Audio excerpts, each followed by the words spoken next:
Hello! Welcome to Water Sign Philippines. So, ito yung reading natin for Water Sign, Cancer, Scorpio, and Pisces. Take only what resonates.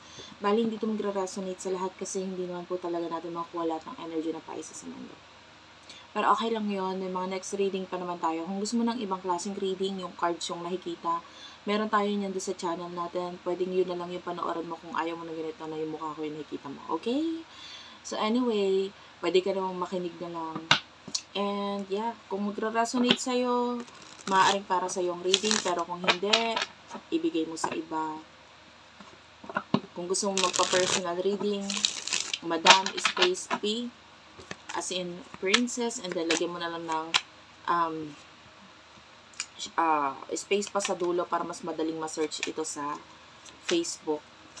Ayan, let's start. What do we have here for the sign of water sign? Okay, gusto mo ng growth ngayon pagdating sa financial, ano? I feel like you are thinking about someone. Maybe this person is someone na very successful. And I don't know kung ito partnership regarding money or something to do na may emotions kang unti-unting, or yung iba alam mo yung emotion mo dito sa taong to. Maybe this is someone who is very successful, magaling siya magsalita, or yeah, maybe you want a partnership or relationship dito sa taong to. You want growth sa connection or relasyon ninyo, but you feel stuck. Pwedeng hindi mo magawang masabi sa kanya kasi pwedeng yung attention niya ay nasa iba.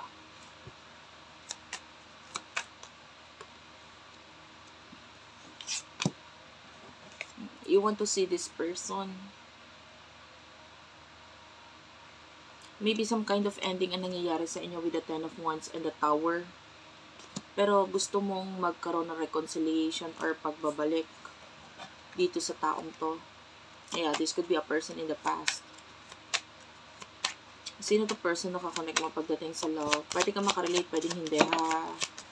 The Justice card. Oh, this could be an ex-wife, ex-husband. Justice is marriage kind of energy. Or if not, pwedeng nagkaroon kayo ng usapin na legal in the past. Maybe nagkaroon kayo ng contract in the past. So, pwedeng may connection kayo one-on-one itong taong ito in the past. And the Queen of Cups, nakikita natin that this person loved you or minahal ka niya. But I feel like with the Ten of Swords, so yeah, some kind of an ending. So, pwedeng nagkaroon ng ending, either kinut off ka niya, kinut off mo siya, but I can see pagka-cut off dito with the Queen of Swords, Ten of Swords. So, kung yung iba sa inyo pwedeng ngayon kina-cut off or tinatapos na nitong person ito yung sa inyo. Talaga. Meron pa pala dito lumabas, Five of Swords. So, I feel like hinahayaan ka na lang niya kung saan mo gusto, kung sino gusto mo, or ano ang gusto mo mangyari sa buhay mo.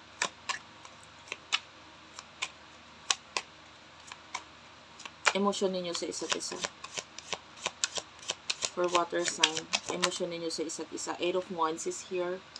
You value your family. So, focus mo dito is family. Knight of Pentacles. Yeah, I feel like sa ngayon you want na makapag-provide pagdating sa iyong family. Focus on money, maybe makapag-provide sa family mo. Two of Pentacles, Taurus, Virgo, Capricorn.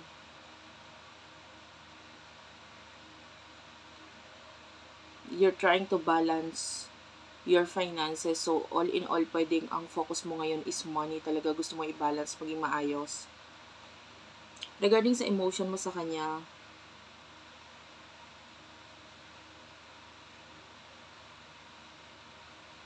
gusto mong magkaroon ng pagbabago dito. You love the person so much. Mahal mo yung person na ito in the past, especially if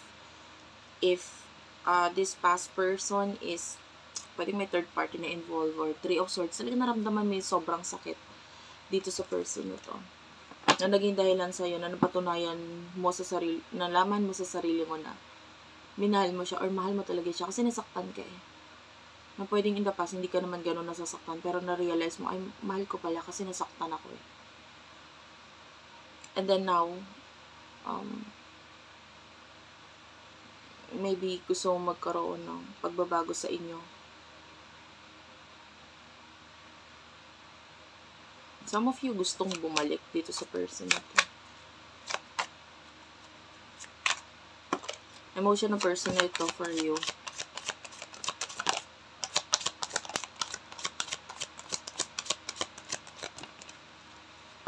Nine of Wands, Aries, Leo, Sagittarius. I feel like itong person na to is,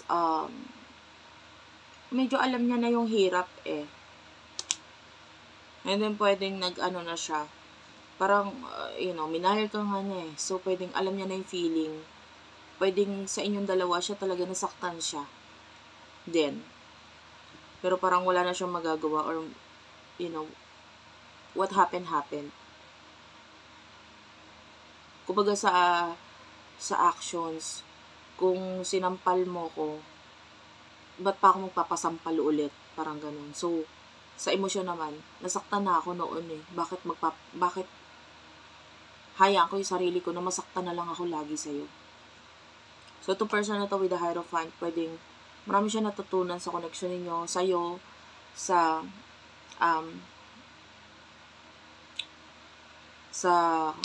naging relasyon or sa connection na ito. And I'm sorry to say, but if this is a person na pwedeng wala na kayong connection, communication, may kakonect or ka-communicate na siyang iba. Okay, and the Ten of Wands is here, Aries, Leo, Sagittarius energy. Unti-unti na siya nakaka-move on.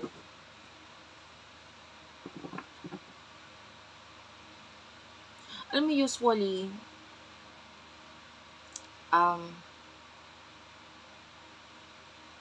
ganun talaga eh. Malalaman mo yung halaga ng isang tao pag wala na siya. Ano pwedeng ganun yung nangyayari sa'yo? Nasanay ka kasi na nandyan lagi siya. Nasanay ka na siya yung gumagawa ng lahat or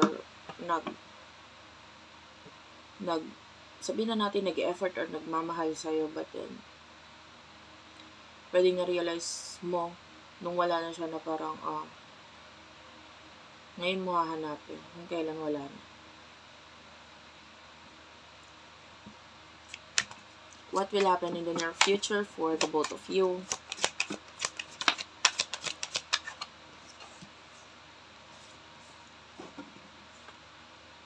Six of Cups, the World,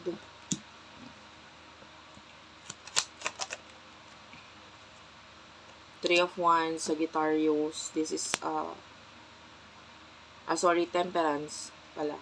This is Sagittarius, Aries, Leo, Sagittarius, Cancer, Scorpio, Pisces, and Taurus, Virgo, Capricorn is also here. What's with the Six of Cups and the World? Clarify ko lang, guys. We do have the Seven of Wands.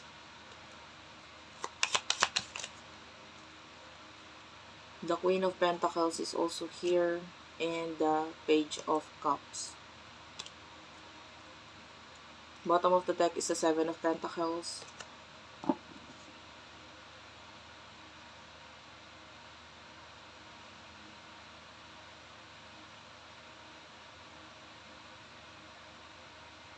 Some kind of a completion with the world ang nakikita natin dito. Completion pagdating sa past.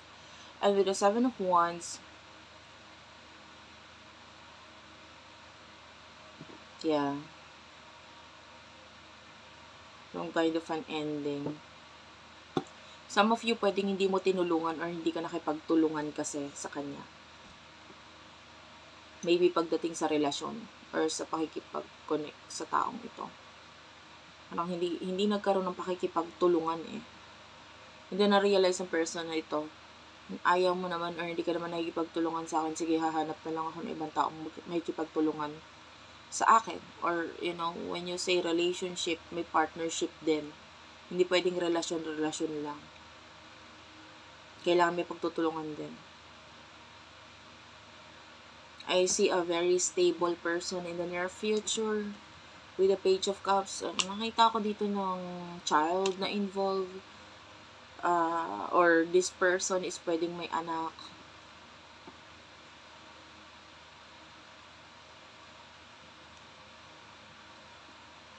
Three of Wands.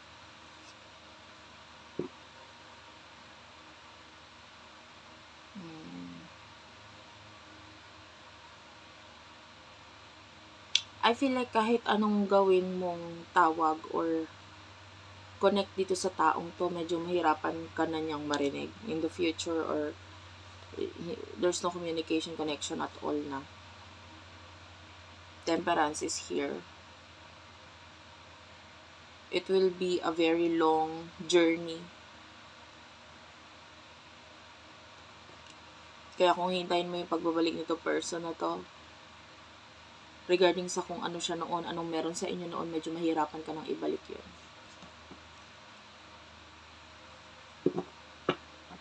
Parang lesson din kasi siya sa buhay mo eh. Parang, ganun man talaga. May, hindi lahat ng, ng storya is happy ending. Meron naman talagang, after nung situation mo dito sa person na to, may mapupulot kang aral. Hindi man siya naging happy, pero may aral doon. So, what is the advice? Ten of Pentacles and the Star and the Two of Swords. Kailangan mag-decision regarding the thing that you really do want. Kasi, medyo ikaw kasi yung tipo ng tao ng tagal yung magdesisyon regarding sa bagay na alam mong gusto mo. Pag gusto mo, hindi pwedeng pag gusto mo, wait lang, tignan ko muna kung baka mas okay sa akin tong isa, or maghanap pa ako baka mas okay sa akin yung iba. So, I feel like the advice for you is pag gusto mo, so you have to decide on that para makuha mo agad. And I can feel like with the Ten of Pentacles, yung iba kasi sa inyo hindi masyadong nagmamadali pagdating sa ano. Pero may part of you na kailangan mo magmadali kasi what if sa time na alam mo nakapag-decide ka na ay nakuha na pala ng iba, or you know, yung iba hindi lang sa love yung advice na yun, but rather pagdating sa career, pagdating sa life in general. So yun yung advice sa'yo. Pag gusto mo, makikipagtulungan na lang yung family or yung sino mga tao sa paligid mo para kung ano man yung mga suliranin pa na nasa isip mo para hindi makuha ito. Yeah, I can see an ending pagdating sa person na to.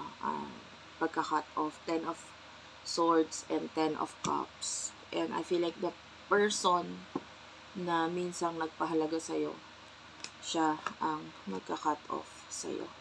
So, thank you for watching. I love you all and bye-bye.